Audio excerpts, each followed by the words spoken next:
अंड शक्ति टीवी। प्रिय अंडशक्ति टीवी के दर्शकों, सन 1984 में मैंने तमिल में एक उपन्यास लिखा जिसका शीर्षक था राजी इदु उनका है। अब संयुक्त कंप्यूटर्स के श्री प्रेम कुमार जी उस उपन्यास को हिंदी में अनुवाद करके ऑडियो वीडियो बना के विमोचित कर रहे हैं। इस कहानी के पात्र और घटनाएं बिल्कुल काल्पनिक हैं। आप देखिए, सुनिए और दिल बहलाइए। वीडियो 5। राजी, यह तुम्हारे लिए है। रचिता अंड शक्ति बाला। अध्याय 4।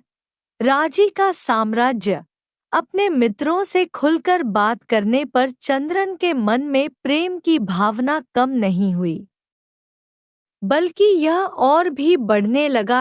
हालात ने भी मदद की। चंद्रन को किसी तरह महसूस हुआ कि राजेश्वरी दुनिया की सबसे खूबसूरत महिला थी। उसमें वे सभी गुण थे जो उसे पसंद थे और वह वही महिला थी जिसकी उसे तलाश थी। कॉलेज जाते समय बीएसए की नई साइकिल चंद्रन को लेकर तेजी से निकल जाती थी। उसके मन में राजी नाम की एक नई चिड़िया उड़ती रहती थी। चंद्रन साइकिल को बाईं ओर रखकर सीधी रेखा में नहीं चलाता था। वह उनसे ऐसे आगे निकल जाता था मानो उसके सामने वाले सभी लोग आलसी थे। अपने पीछे के वाहनों की चिंता किए बिना साइकिल रिक्शा को पार करते हुए सड़क के बीच में चला जाता था, फिर पीछे हट जाता था और किसी ऐसे व्यक्ति की तरह दिखता था जिसने उत्साह के साथ कोई नई सफलता हासिल की हो और उसके चेहरे पर खुशी थी। राजेश्वरी ने चंद्रन के मन में विजय का भाव जगाया। चंद्रन को ऐसा लग मानो वह अपने मन में राजेश्वरी की कल्पना करते हुए कई उम्र बिता सकता था। चंद्रन उसकी कल्पना करते नहीं थकता था। साथ ही उसमें अधिक उत्साह, ऊर्जा और जीवन के प्रति एक नई प्रतिबद्धता उत्पन्न होती थी। राजी के मन में भी वह पूरी तरह समा गया था। जब चंद्रन ने यह सोचा तो वह उत्साहित हो गया।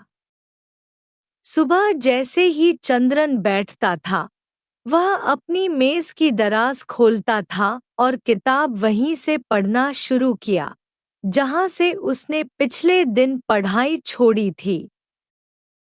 आम तौर पर जब चंद्रन के सहकर्मी उसे देखकर गुड मॉर्निंग चंद्रा कहते थे तो वह किताब से अपना चेहरा हटाए बिना जवाब देता था, गुड मॉर्निंग बॉस।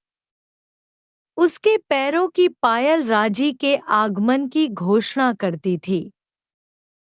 पायल की आवाज से उसके चलने की गति का पता चल। राजी का ऊर्जावान स्वभाव चंद्रन को बहुत पसंद था। चाहे वह उसके प्रति कितना ही आकर्षित क्यों न हो। जब वह कमरे में प्रवेश करती थी या कुर्सी पर बैठती थी तो चंद्रन उसकी ओर नहीं देखता, लेकिन जैसे ही राजी कमरे में प्रवेश करती थी, वह अपनी मेज की दराज खोलती थी और अपनी सीट के सामने वाली पंक्ति में दूसरी कुर्सी पर बैठे चंद्रन को देखते हुए अपना हैंडबैग अंदर रखती थी। भले ही राजी उसके दिल में हो, चंद्रन उस तथ्य को असली राजी के सामने आसानी से प्रकट नहीं करता था। चंद्रन की उत्तम उपस्थिति, गंभीर नजर, जो काम वह कर रहा था उसके प्रति पूर्ण प्रतिबद्धता, आधुनिक फैशन की दीवानगी नहीं, लेकिन युवा गति में उसकी कमी नहीं थी। ये सब देखकर राजी के मन में ऐसा लगा कि अगर हमारे पास ऐसा व्यक्ति हो तो हमें जीवन में और क्या चाहिए। चाहे वह कितना ही फिसल जाए, हम उसे अपने जाल में फंसा कर रखेंगे। राजी के मन में चंद्रन को फंसाने की इच्छा बहुत थी। मैं कितना सुंदर सजकर आया हूँ। पापी, क्या तुम मुझे देखना नहीं चाहते हो? क्या मन में अपने आप को कोई उच्च न्यायालय के जज समझते हो? यह योगी कब अपना मौन व्रत तोड़ेगा? राजी मन ही मन चंद्रन को डांटती थी और कोई किताब पढ़ने लगती थी। भले ही वह गाल पर हाथ रखकर किताब देख रही थी। राजी का मन बेसब्री से इंतजार कर रहा था कि कब चंद्रन किताब से अपना चेहरा उठाएगा और उसकी तरफ देखेगा। हमेशा की तरह उसके धैर्य की अधिक परीक्षा न लेते हुए चंद्रन ने अपना सिर उठाया, राजी की ओर देखा और सीधे चेहरे से कहा, गुड मॉर्निंग मैडम। मानो लंबे समय से प्रतीक्षित पोस्ट आ गई हो, लेकिन उस खुशी को सभ्यता के नाम पर छिपाते हुए राजी ने अपनी और चंद्रन की आंखों को सीधा रखते हुए जवाब दिया, गुड मॉर्निंग। मुझे अच्छी तरह से देखो। क्या मैं सुंदर हूँ? क्या तुम्हें यह पोशाक पसंद है जो मैंने आज पहनी है? जीवन में तुम किस चीज को पकड़ने के लिए इतनी तेजी से दौड़ रहे हो?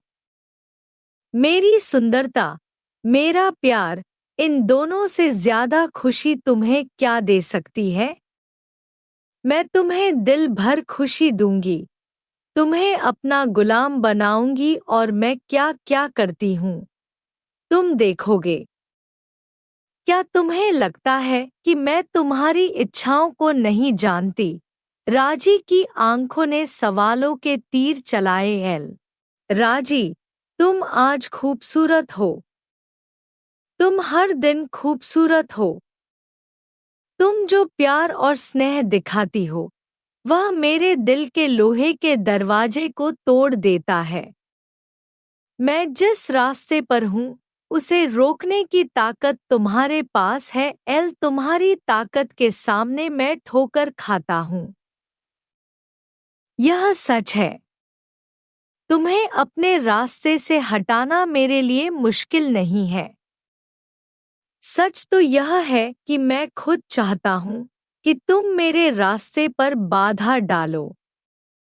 मुझे लगता है कि इसमें खुशी और आनंद है। लेकिन राजी, यह मत सोचो कि तुम मुझे हमेशा के लिए गुलाम बना सकती हो। यह असंभव है। चंद्रन की आंखों ने जवाब दी। तब तक घंटी बजी। ठीक है मैडम, मेरे लिए क्लॉस है। चंद्रन किताब और चॉकपीस लेकर चला गया। कौन सी कक्षा? चंद्रन से बात जारी न रख पाने की निराशा को छिपाते हुए राजी ने एक नीरस सवाल पूछा। सब्जेक्ट, प्रेडिकेट, ऑब्जेक्ट हमेशा की तरह। क्या करें महोदया? स्मार्ट लोग एमए करते हैं और फिर उच्च शिक्षा के लिए आगे बढ़ते हैं। मेरे जैसे बेवकूफ लोग पीयूसी से फिर से शुरू करते हैं। चंद्रन अपनी हंसी नहीं रोक सका। अपने ही काम का मजाक मत उड़ाइए। सभी व्याख्याता यही करते हैं। राजी को यह पसंद नहीं आया कि चंद्रन ने लेक्चरर की नौकरी की खिल्ली उड़ाई। चंद्रन डर गया। मैडम, मैंने जो कहा वह दूसरों को मत बताना। मुझे मेरे विभाग के लोग खत्म कर देंगे। राजी ने अपनी हंसी रोकने के लिए अपने होंठ कटा। तब तक चंद्रन कमरे के दरवाजे से आगे निकल चुका था। जैसा चल रहा है वैसे ही चलने दो। राजी और अपने बीच वाले संबंध के बारे में चंद्रन ने अपने आप कहा। उसने रिश्ते को बढ़ाने के लिए कोई प्रयास नहीं किया। साथ ही वह रिश्ता तोड़ना भी नहीं चाहता था। चंद्रन की उम्मीदों के विपरीत। लेकिन जैसा कि वह गुप्त रूप से चाहता था, रघुत्तमन ने अपने करीबी छात्र मित्रों में यह बात फैला दी कि व्याख्याता चंद्रन ने उसे एक पार्टी में आमंत्रित किया था और नशे में राजेश्वरी के बारे में बात की थी, इस शर्त के साथ कि इसे अनावश्यक रूप से प्रचारित नहीं किया जाना चाहिए। यह खबर पूरे कॉलेज में कानाफूसी के रूप में फैल गई। राजी ने अपने साथी शिक्षकों को चंद्रन के अपने प्रति स्नेह के बारे में खुलकर बता दिया। राजी द्वारा दी गई पूरी जानकारी के साथ यह छात्रों के बीच फैलने लगा। चैटिंग के दौरान इस मुद्दे पर नियमित रूप से बहस करना और सजा तजाकर इसके बारे में बताते रहना छात्र और छात्राओं की दिनचर्या बन गई। सब सहमत थे कि अगर एक शिक्षक और एक शिक्षिका को प्यार हो जाए और वे शादी कर लें, तो यह सभी के लिए एक अच्छा उदाहरण होगा। जब यह बात अंग्रेजी प्रोफेसर और कॉलेज प्रिंसिपल तक पहुंची तो उन्होंने चंद्रन से सीधे तौर पर इस बारे में नहीं पूछा। उन्होंने अपने अंदाज में फैसला किया कि चंद्रन एक बुद्धिमान व्यक्ति है, वह कुछ भी सोचकर करेगा। वह किसी महिला के साथ गलत इरादों वाली संबंध नहीं बनाएगा। अगर वे दोनों प्यार में पड़ना और शादी करना चाहते हैं, तो हमें कोई अधिकार नहीं है इसे रोकने के लिए। चंद्रन राजी का प्रेम कुछ छात्राओं के लिए रोमांचक बात थी। वे इस बारे में सबसे पहले जानने के लिए राजी की कुर्सी के पास खड़े हो गए और चंद्रन के मुंह की ओर देख रहे थे। जब भी चंद्रन दिखाई देता था तो कुछ पढ़ या लिख रहा था। वे कॉलेज पत्रिका में चंद्रन के द्वारा लिखे गए संपादकीय की प्रशंसा करके बातचीत शुरू करती थीं। एल चंद्रन बहुत प्रसन्न हुआ। एल, आपकी सराहना के लिए धन्यवाद।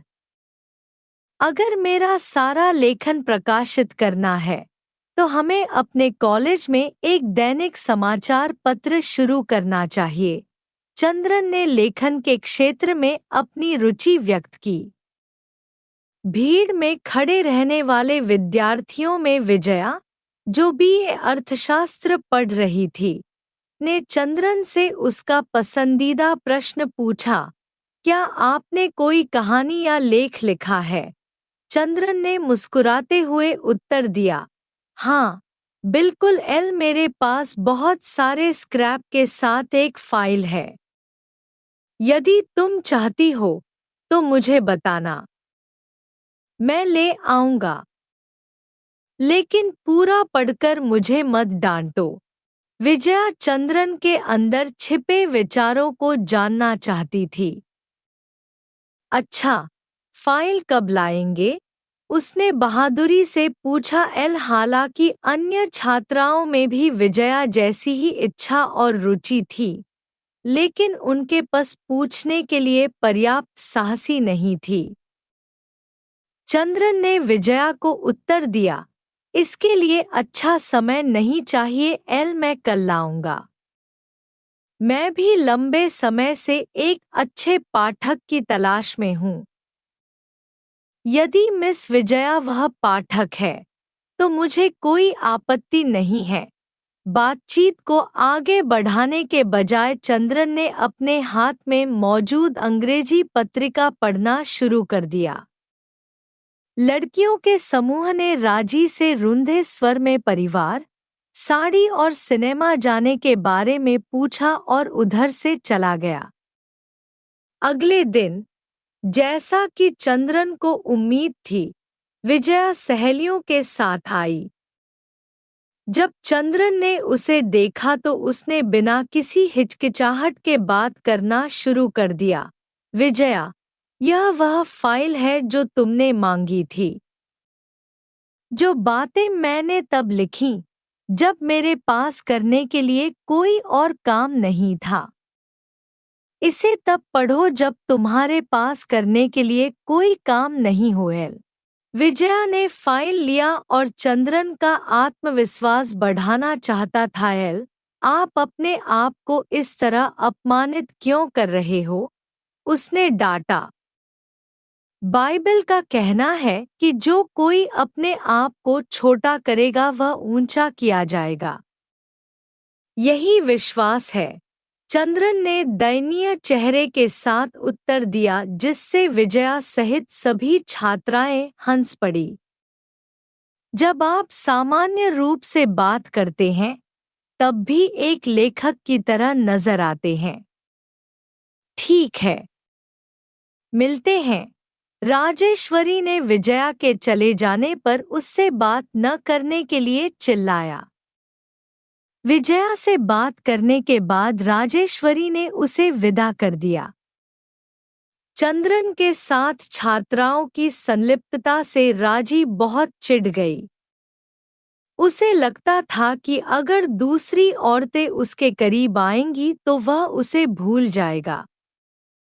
इसलिए उसने किसी तरह छात्राओं को उसके पास आने और बात करने से रोकने का फैसला किया। चंद्रन की प्रेम कविताएं, शादी की शुभकामनाएं, उसके बचपन की घटनाएं, ईश्वर में आस्था, साम्यवाद जैसे असंबद्ध विषयों पर निबंध, अश्लीलता से मिश्रित लघु कथाएं, प्रसिद्ध अंग्रेजी उपन्यासों और नाटकों की समीक्षाएं विजया और उसकी सहेलियों द्वारा फाइल से बाहर ले ली गईं। उन्होंने इसे घर ले गया और इसका अध्ययन किया। चंद्रन की खुशी का ठिकाना नहीं रहा। एल, उसकी प्रसन्नता उसकी वाणी और कार्यकलापों से झलक रही थी। अचानक वह अपने मन में विजया को महत्व देने लगा।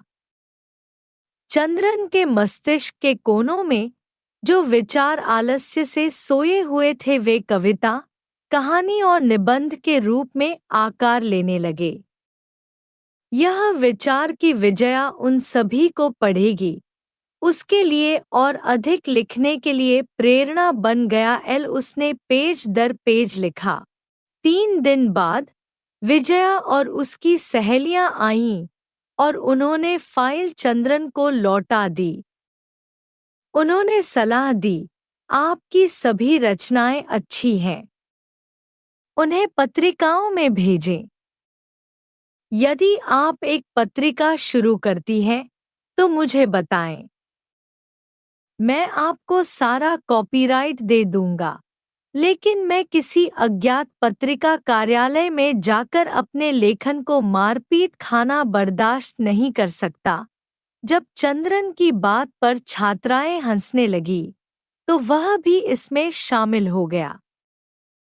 जब से चंद्रन और विजया के बीच लेखक पाठक का रिश्ता विकसित हुआ, उसके और राजी के बीच रोमांटिक रिश्ते की चुंबकीय शक्ति कम होने लगी।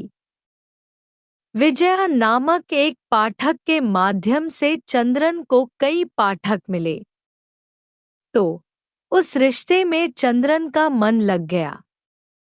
लेकिन प्रेमिका राजी तो भोगविलास में डूबकर आलसी बनने के लिए बुला रही थी।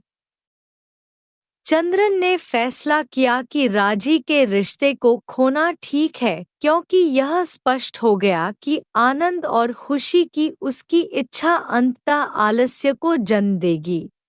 वह 2-3 सप्ताह तक राजी को गुड मॉर्निंग कहे बिना ही भाग निकला।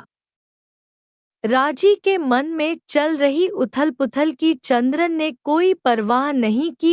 लेकिन राजी उसकी उम्मीद से कहीं ज्यादा होशियार थी। वह समझ गई कि चंद्रन उससे दूर जा रहा था। इसका कारण विजया के साथ उसकी दोस्ती थी। राजी जानती थी कि अगर वह रिश्ता टूट जाएगा तो चंद्रन उसे फिर से खोजेगा। एक दिन राजी ने विजया को बुलाया और दिल खोलकर कहा, विजया, तुम अच्छी तरह जानती हो कि मैं उस आदमी से प्यार करती हूँ। फिलहाल उसे मुझ में कोई दिलचस्पी नहीं है क्योंकि तुम अक्सर आती हो और वह जो कुछ भी लिखता है उसे पढ़ती हो और उसकी प्रशंसा करती हो। वह अहंकारी और अभिमानी होता जा रहा है। मैं इसे बर्दाश्त नहीं कर सकती। विजया ने राजेश्वरी को व्याख्याता के रूप में नहीं देखा। वह दूसरी लड़की की तरह लगती थी। एल राजी के विपरीत विजया की चंद्रन के प्यार में पड़ने की कोई योजना नहीं थी। साथ ही विजया पूरे दिल से चाहती थी कि राजी की प्रेम इच्छा पूरी हो। ठीक है, कल से मैं उस आदमी से कागज स्वीकार करना, पढ़ना, बात करना ये सब बंद कर दूंगी। क्या यह काफी है? विजया के आश्वासन से राजी को राहत मिली। वह विजयी महसूस करते हुए अपनी सीट पर वापस चली गई। मिस्टर चंद्रन, आपने कल मुझे जो पेपर दिया था उसे पढ़ने के लिए मेरे पास समय नहीं था। रिश्तेदार घर आए हैं। बहुत काम है। मुझे खाली समय नहीं मिलता है। जब समय मिलेगा मैं आऊंगी और पढ़ूंगी। एल विजया ने पिछले दिन लिया हुआ पेपर बिना पढ़े ही चंद्रन को लौटा दिया। चंद्रन का चेहरा थोड़ा पीला पड़ गया, लेकिन उसने स्थिति संभाल ली। एल, मैं तुम्हें पढ़ने के लिए शुल्क देता हूँ क्या? जब तुम्हारे पास समय हो तो बस पढ़ो, उसने कहा और शेक्सपियर के जूलियस सीजर जो हाथ में था उसे पढ़ने लग। हालांकि चंद्रन की आंखें जूलियस सीजर पर टिकी हुई थी, फिर भी उसके मानसिक पटल पर विचार तेजी से घूम रहे थे। विजया के अचानक इस तरह बदलने का क्या कारण है? उसने शुरुआत में अश्लील कहानियां पढ़ी हैं और बिना शिकायत के अपनी राय व्यक्त की है। एल, क्या राजी ने हस्तक्षेप करके विजय को बदल दिया है? राजी शुरू से नहीं चाहती थी कि विजया चंद्रन के करीब आए। एल, क्या उसने ऐसा किया होगा? विजया मेरे लेखन की सराहना करने से राजी का क्या नुकसान हुआ? राजी ने कभी नहीं चाहा कि कोई लड़की मेरे करीब आए। बेशक राजी मुझसे नफरत नहीं करती, लेकिन वह खुले तौर पर यह कहने से इनकार करती है कि वह मुझे पसंद करती है। वह चाहती है कि मैं भीख मांगूं, प्यार और स्नेह के भिखारी की तरह। एल, वह उन सभी महिलाओं को दूर भगाती है जो मेरे करीब आना चाहती हैं, और शिव मंदिर के नंदी की तरह मेरे सामने बैठ जाती है और बिना कहे कहती है, मुझे देखो, मुझे ही देखो, बात करो मुझसे, सिर्फ मुझसे बात करो। चंद्रन ने ऐसा सोचा। एल, फिर वह एक नतीजे पर पहुंचा। एल, राजी सही है, राजी गलत है। यह बात छोड़ो। एल, क्या होगा अगर मैं उस महिला से प्यार करूं जो मेरे लिए इस हद तक प्रतिबद्ध है? अगर ऐसा प्यार आनंद और खुशी लाता है तो उसे स्वीकार करने से मुझे क्यों झिझकना है? चंद्रन ने अपनी दिशा बदल दी। एल, वह फिर से राजी के प्रति स्नेह दिखाने लगा।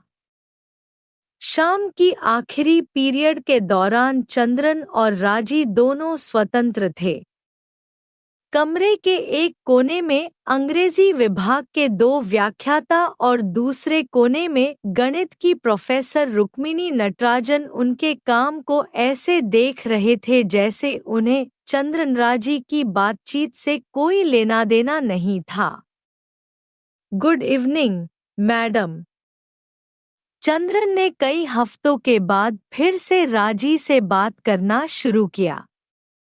जैसे ही चंद्रन ने गुड इवनिंग मैडम कहा, इतने दिनों तक उससे बात न करने के कारण उसके प्रति जो गुस्सा और क्रोध था वह राजी के मन से निकल गया। अपने कुंवारे चेहरे पर मुस्कान बिखेरते हुए राजी ने इस लालसा के साथ गुड इवनिंग उत्तर दिया कि वह अब से उससे बात करना जारी रखेगा। एल अपने कुंवारे चेहरे पर मुस्कान बिखेरते हुए लंबे समय के बाद राजी चंद्रन की आंखों को देखकर खुश हो गई। एल चंद्रन ने आगे कहा, आपका चेहरा क्यों मुरझा गया है? हालांकि राजी इस बात से खुश थी कि चंद्रन फिर से उसके चेहरे में दिलचस्पी दिखा रहा है, लेकिन राजी ने अपनी गर्दन लटका कर कहा, कुछ नहीं। कोई कारण है? शरीर अस्वस्थ है या मन अस्वस्थ है? चंद्रन ने सख्त आवाज में पूछा। एल राजी उस मौके को चूकना नहीं चाहती थी जो चंद्रन ने उसे दिया था। मुझे अच्छा महसूस नहीं हो रहा है, उसने स्पष्ट रूप से उत्तर दिया। चंद्रन समझ गया कि राजी क्या करने जा रही थी। हालांकि चंद्रन में इतनी हिम्मत नहीं थी कि वह बातचीत बंद करके राजी से बच निकले। क्या समस्या है? मुझे बताइए। मैं देखूंगा कि क्या मैं इसे हल करने में मदद कर सकता हूँ। मुझे कोई बड़ी समस्या नहीं है। मेरी सभी सहेलियां शादीशुदा हैं। सिर्फ मैं कुंवारी हूँ। भले ही उसने यह बात बिना किसी हिचकिचाहट के कही, लेकिन बात पूरी करने से पहले ही राजी की आंखों में आंसू आ गया। उसने अपने हैंडबैग से रूमाल निकाला और अपनी आंखें पोंछ ली।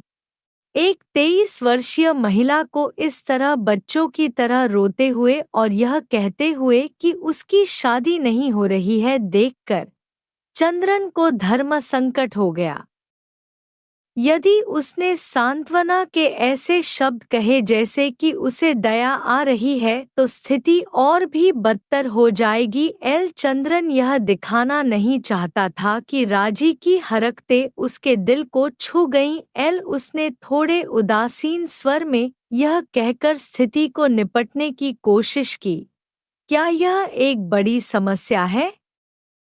क्या आपके पास सौंदर्य और विशेषताएं नहीं हैं?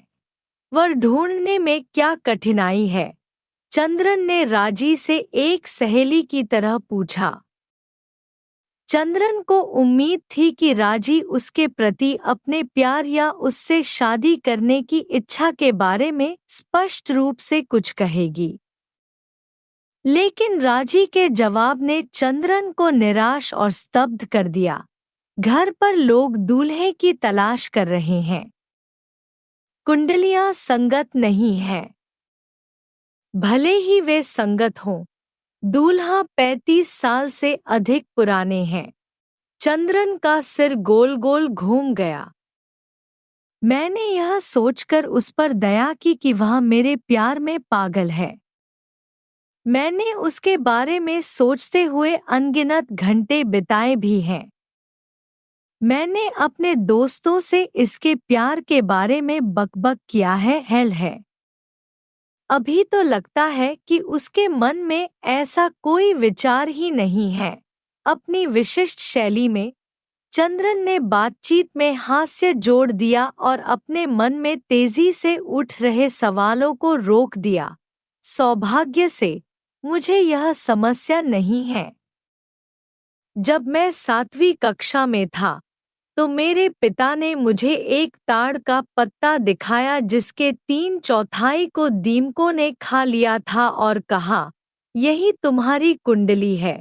अब जाकर पूछूंगा तो पत्ते की 1/4 भी नहीं मिलेगी। अपने सदमे और निराशा को छिपाते हुए चंद्रन ने एक ऐसी सामाजिक मान्यता को छेड़ने में खुद को संतुष्ट किया जो उसे नापसंद थी। लेकिन राजेश्वरी नाराज हो गई कि चंद्रन अपनी गंभीर बात को लेकर मजाक कर रहा था। उसे संतुष्ट करने और चर्चा को समाप्त करने के लिए चंद्रन यह कहते हुए पुस्तकालय की ओर चला गया, राजेश्वरी, अगर मैं आपके विवाह के मामले में एक शुभचिंतक के रूप में आपकी मदद कर सकता हूँ, तो मैं करूँगा। उस रात चंद्रन ने नागेश को अपने लॉज में आने के लिए कहा। उसने आधी बोतल जो खरीद कर तैयार रखी थी, तोड़ दी, उसे 2 गिलासों में डाला, चीयर्स कहा और पहला राउंड पीने के बाद सीधे मुद्दे पर आ गया। नागेश, मैंने तुम्हें आज एक जरूरी मुद्दे पर बात करने के लिए बुलाया है। नायिका बहुत खतरनाक लगती है। जब वह कॉलेज में आती है तो उसे मुझसे प्यार हो जाता है। जब वह घर जाती है तो अपने पिता से दुल्हन देखने को कहती है। मुझे लगता है कि इस तुच्छ जंतु को अब भी मेरे दिल में नहीं रखना चाहिए। अब मुझे मदुरै में एक पिल्लैयार मंदिर याद आती है। यदि तुम उस पिल्लैयार की पूजा करना चाहते हो तो तुम्हें उसके सामने घूस को देखना होगा। इसी तरह हर दिन जब मैं कॉलेज जाता हूँ तो यह शैतान मेरे सामने बैठता है। मैंने सीट बदलने की कोशिश की लेकिन कोई भी लेक्चरर राजी नहीं है। अगर मैं उस शैतान से बात करूं तो वह मेरे सिर पर बैठ जाती है। नागेश ने तुरंत टोकते हुए कहा, यार, मैंने तुमसे शुरू में ही कहा था। तुम ही ने उसे ज्यादा जगह दी और अपना दिमाग खराब कर दिया। चंद्रन ने अपना दूसरा राउंड पिया और सिगरेट पीते हुए शब्दों को फेंक दिया। नागेश, मैं उन सभी महिलाओं को दोषी नहीं ठहराता जो नौकरी के लिए घर से बाहर जाती हैं, लेकिन उनमें से 25% वेश्याएं हैं। अगर वे वास्तव में वेश्याएं हैं तो कोई समस्या नहीं है, लेकिन जब घरेलू स्त्री की तरह हमारे बगल में बैठती हैं तो यही होता है, एक बड़ा सिरदर्द। वह घर पर अपने पति के साथ एक पत्नी के रूप में रहने वाली महिला का सम्मान भी चाहती है। वही कार्यालय में 10-15 मर्दों को अपने दांत दिखाकर घूमती है जैसे कि वह लेटने और सोने के लिए भी तैयार है। ऐसी स्त्रियों को अणु करके यातेंगे तो तभी मेरे मन को शांति मिलेगी। चंद्रन की आवाज में तात्कालिकता देखकर नागेश बिना चंद्रन को रोककर अपनी सिगरेट पीता था और चुपचाप सुनने के लिए सहमत हो गया। उसने दूसरा राउंड मिक्सिंग की। चंद्रन, हालांकि बेहोश हो रहा था, उसने अपने विचार स्पष्ट किए। मैं 1 मिनट के लिए कल्पना कर सकता हूँ कि मेरे जैसे कितने पुरुषों के जीवन में ये वेश्याएं हस्तक्षेप कर रही हैं और उनके मन की शांति को भंग कर रही हैं। उन सभी महिलाओं को ट्रैक करना और उन्हें कानून या सामाजिक बल के माध्यम से दंड देना मुश्किल है। आधुनिक तरीके से इसमें शामिल पुरुषों को उन सभी महिलाओं को व्यक्तिगत रूप से दंडित करना चाहिए। सजा की क्रूरता को सहन करने में असमर्थ उन्हें सच उगलना होगा, हमने केवल भेष धारण किया है। उन्हें खुलकर कहना होगा कि हम धर्मपत्नी की जिंदगी नहीं जी सकती। मुझे इस बात की परवाह नहीं कि यह समाज उनके साथ क्या करेगा, लेकिन इससे उन पुरुषों को मदद मिलेगी जिनके अपनी पत्नियों के अलावा अन्य महिलाओं के साथ संबंध हैं। उन्हें दोषी महसूस किए बिना ईमानदारी से चलने में मदद मिलेगी।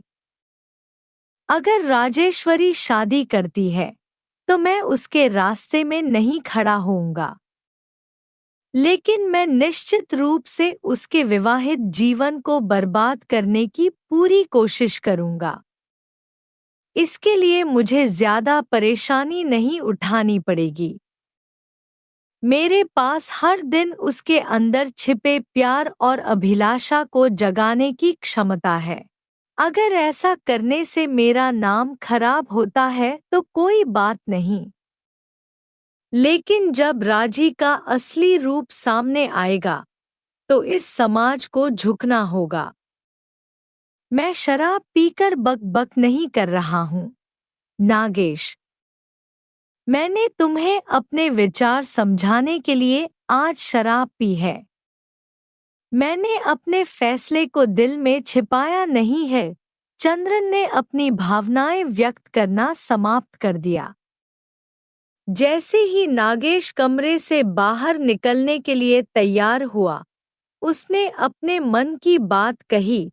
चंद्र, मुझे खुशी है कि तुमने राजेश्वरी को सही ढंग से समझा, लेकिन इस तरह के प्रतिशोधपूर्ण विचार मत पालो। तुम्हारा जीवन व्यर्थ में बर्बाद हो जाएगा। ठीक है नागेश। नीचे जाते समय लॉज के लड़के से कहो कि वह मेरे लिए केवल 2 चपाती खरीद कर आए। एल साथ देने के लिए धन्यवाद। शुभ रात्रि। दिन तेजी से बीत गए। एल चंद्रन मुस्कुराया और समय पर राजी से बात की। लेकिन राजी चंद्रन को झूठे विश्वासों से मरने वाले बलि के बकरे की तरह लगती थी। राजी को यह भी एहसास हुआ कि उसे देखकर मुस्कुराने के बावजूद चंद्रन के मन में उसके लिए पहले जैसा सच्चा प्यार नहीं था। वह असमंजस में थी कि क्यों। एक दिन राजी ने चंद्रन को कलाकार करुणानिधि द्वारा लिखित कुर्लोवियम दिया और उसे पढ़ने के लिए कहा। उसमें एक नवयौवना के सुंदर रूप तथा अपने प्रेमी के प्रति उसकी अभिलाषा का साहित्यिक लालित्य के साथ वर्णन किया गया था। इसे पढ़ने के बाद चंद्रन ने करुणानिधि के लेखन कौशल की A1 के रूप में प्रशंसा की। राजी पूरी तरह संतुष्ट नहीं हुई। एक मिनट रुकने के बाद, मानो कुछ याद आ रही हो, चंद्रन ने टिप्पणी की। मैम, उसे पढ़ते समय मुझे आपकी याद आई। राजी ने अपनी आंखें चौड़ी कीं। आपका मतलब क्या है? उसने पूछा। मैंने कहा कि उसे पढ़ते समय मुझे आपकी याद आई है, चंद्रन ने साफ स्वर में उत्तर दिया। क्या वह कहता है कि मैं बहुत सुंदर हूँ? क्या मेरे मन में जो प्यार है उसे उसने समझ गया? राजी इस विचार से स्तब्ध होकर सीधा बैठ नहीं पाई।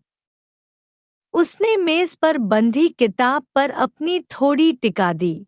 लेकिन चंद्रन, जो पहले ही प्यार के मोह से बाहर आया था, ने खुद से कहा, हे राम, क्या यह लड़की अब भी पागल है? कुछ मिनटों के बाद, जैसे कि खुद को बहुत सभ्य आदमी दिखाते हुए, उसने कहा, मैडम, अगर मैं गलत हूँ तो मुझे खेद है। राजी ने कुछ नहीं कहा। उसने धीरे से अपना सिर हिलाया जैसे उसने उसके साथ सुहाग रात को बिताई हो। अगला दिन चंद्रन ने गुड मॉर्निंग नहीं कहा। राजेश्वरी ने 5 मिनट तक इंतजार किया। उसके पास अब इंतजार करने के लिए धैर्य नहीं था। पिछले दिन के चंद्रन का व्यवहार ने उसे साहस दिया था। आप गंभीरता से क्या पढ़ रहे हैं? आप देख नहीं सकते कि मैं यहाँ हूँ? उसने पूछा। चंद्रन उस दिन के साथ राजी के लुकाछिपी के खेल को खत्म करना चाहता था। उसने फैसला किया कि या तो राजी नामक बाधा को अपने फायदे के लिए इस्तेमाल करना चाहिए या उसे हमेशा के लिए हटा देना चाहिए। चंद्रन ने अपने हाथ में रखी किताब नीचे रख दी और राजी की ओर देखा। बातचीत गुड मॉर्निंग के साथ शुरू नहीं किया। पहली बार उसने राजी कहा। राजी के पूरे शरीर में रोंगटे खड़े हो गए। जो पहले मैम या राजेश्वरी कहता था वह अब राजी कहता है। बहुत दिनों से वह चाहती थी कि चंद्रन इस तरह अपने निकट आए। एल राजी ने मुस्कुराकर आश्चर्य से उसकी ओर देखा। मैं बिना घुमाए सीधे मुद्दे पर आता हूँ। क्या तुम मेरे रास्ते पर चलना चाहती हो या इस दुनिया के रास्ते पर? सोचो और आज शाम 4 बजे तक जवाब दो। चंद्रन ने आगे कुछ नहीं कहा, किताब ली और लाइब्रेरी चला गया। जब चंद्रन ने आत्मीयता के साथ तुम कहाँ और इतने दिनों से टल रहे मामले के बारे में बात की तो राजी खुश हो गई। लेकिन जब उसने मेरा रास्ता और दुनिया का रास्ता कहा और अपने प्यार को विनम्रता से व्यक्त करने के बजाय उसने 4 बजे के भीतर जवाब देने की धमकी दी, राजी ने निराशा और कड़वाहट महसूस की। उसके पास सोचने और निर्णय लेने के लिए पर्याप्त बुद्धि नहीं थी।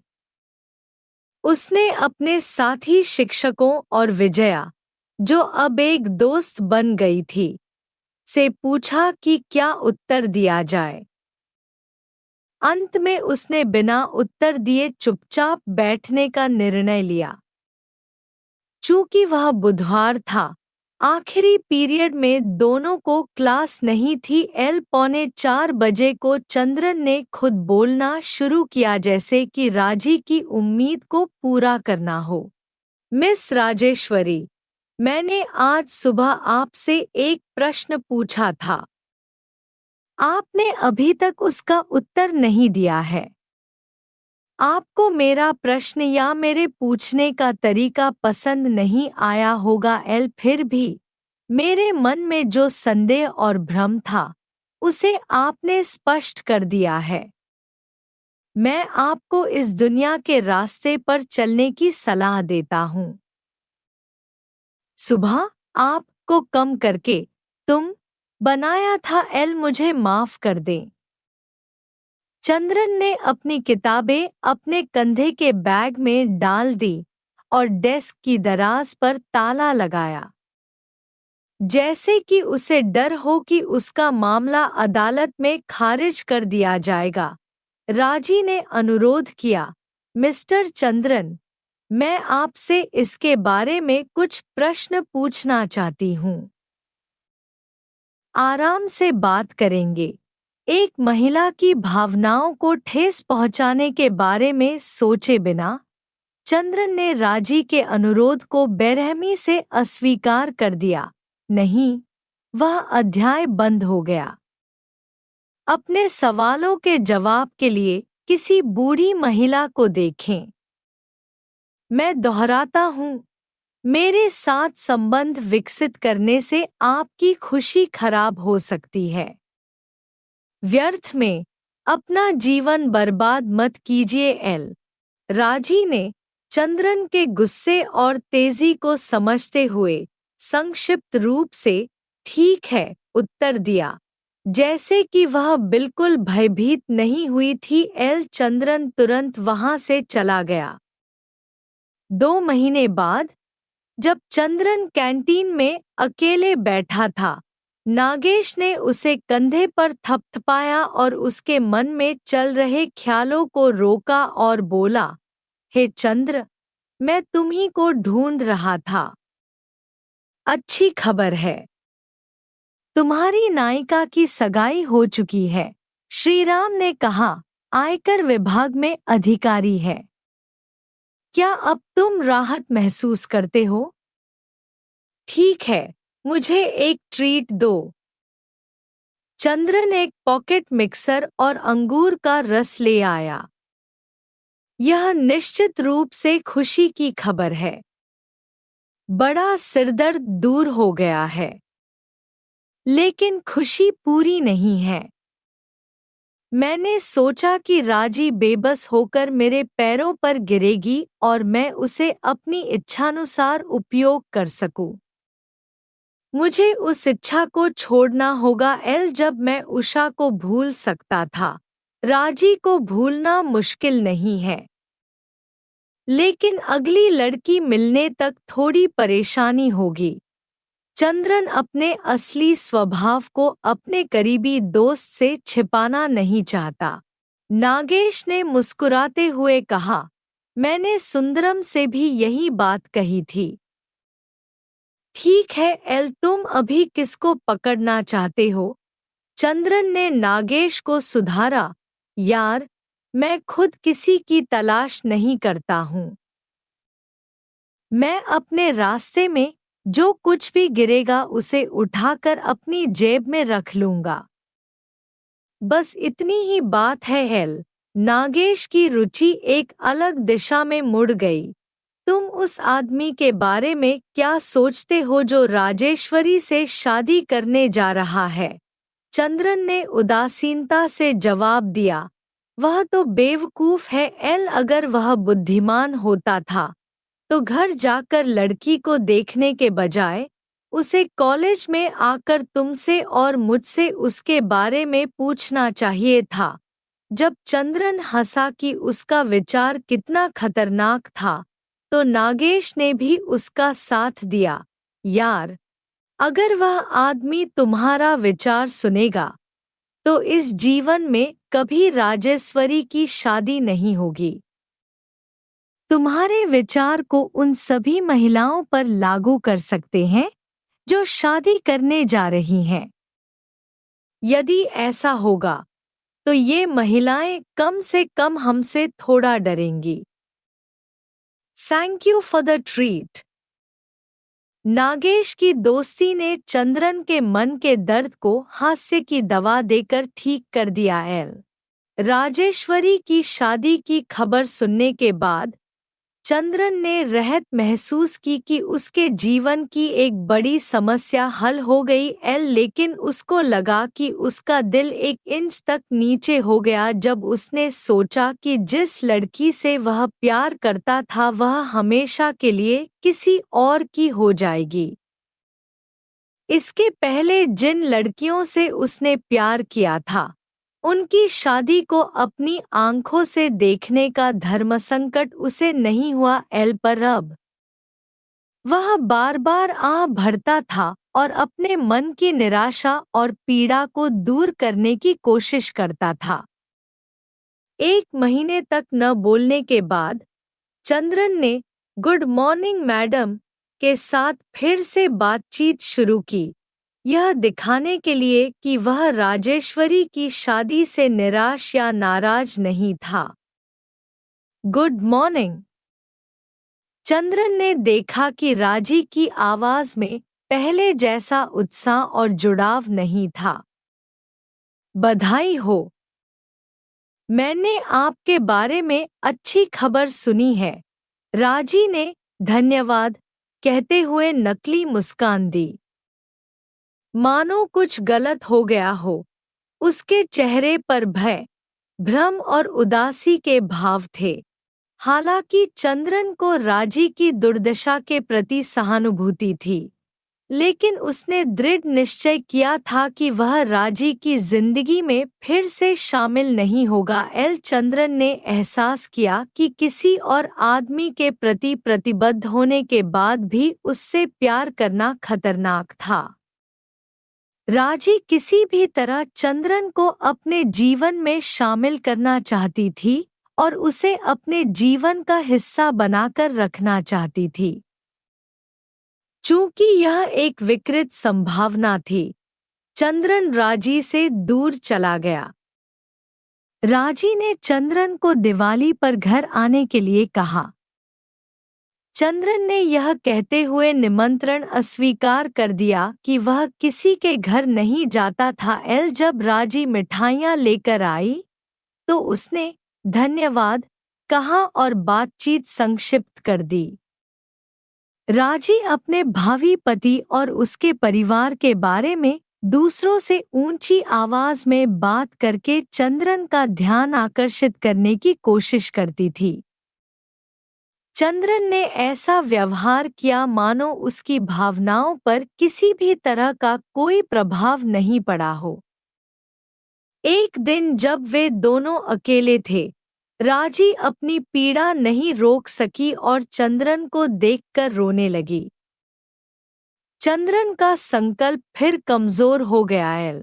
एक सप्ताह के लिए छुट्टी का आवेदन पत्र लिखकर चपरासी द्वारा कॉलेज के प्रिंसिपल को भेजने के बाद चंद्रन ने अपने दिल की भावनात्मक उथल-पुथल को रोक नहीं सका और कागज पर कलम की मदद से शब्दों में व्यक्त किया, राजी, यह फैसला क्यों नहीं?